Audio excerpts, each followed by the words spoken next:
There's an ongoing process through the Air Force Museum to do efforts like this. Well, it's a lengthy process, and I have to give the credit to the team behind the scenes, Lieutenant Colonel Jim Aaron, and all the different contractors and agencies and SPOs that have to do all the work behind the scenes to make it all happen. The museum itself, that had to fund most of the bill to get the flight aircraft down here and do what we call the demill process to get all the fluids off the airplane. So it's really a huge team effort. We've been working on this a little over a year and a half to get to today. So a long process. Well, I think, you know, most people that have either been around the military or drive by a museum, they look over and they kind of wonder and want to know, hey, what was this like, or what did these aircraft do? So to get an aircraft like the KC-10 into the museum is an amazing ability to capture history of an aircraft that served almost 40 years or about 40 years in service and has flown around the world in every contingency since the mid-80s through today. It's still operationally flying.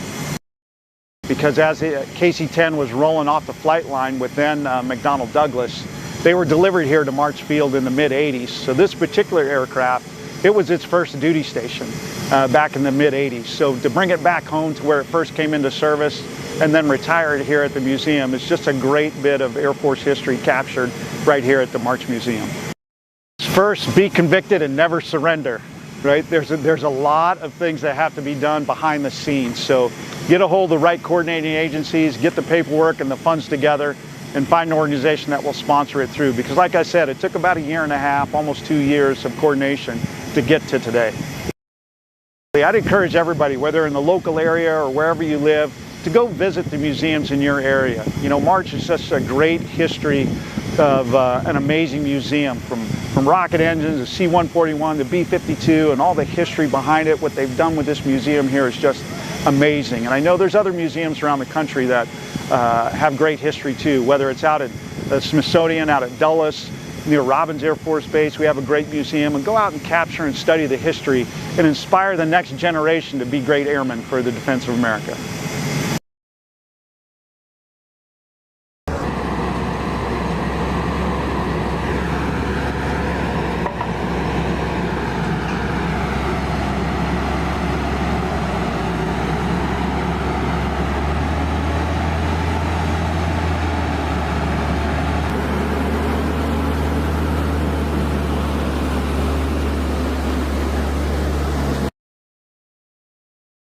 I'm Jamil Dada. I'm the president of the March Field Air Museum and the honorary commander for the wing here, the 452nd. I've been doing base support here for 36 years.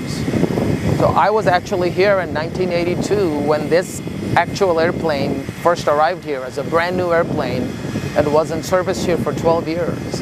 And in 1991 I got to fly in this very airplane on a rodeo event at McCord Air Force Base in Seattle. The March Field Air Museum is an AAM accredited museum, and we keep the stories of the 106-year history of March alive. And as maybe some people may not know, that of the 72 Air Force bases, March is the third oldest, 106 years, and that's what we try to do at March. So my goal here as president of the museum is to bring every airplane that has ever flown at March in the 106 years to the museum. And this was one of the planes we were missing. So we're really happy to have this back, and we can't wait for it to be on display. We've actually already moved 3 other smaller airplanes to make room for this, but we're very excited. And when this airplane and our KC-10s were flying here, they were white. So our plan is at some point to paint this white in its original colors, and we're going to put a March tail back on it. But this number was the original number when it was flying here for the 22nd Air Refueling Wing. So very excited, but I can't thank Colonel Jim Aaron and Major General Jeff Pennington for making this happen.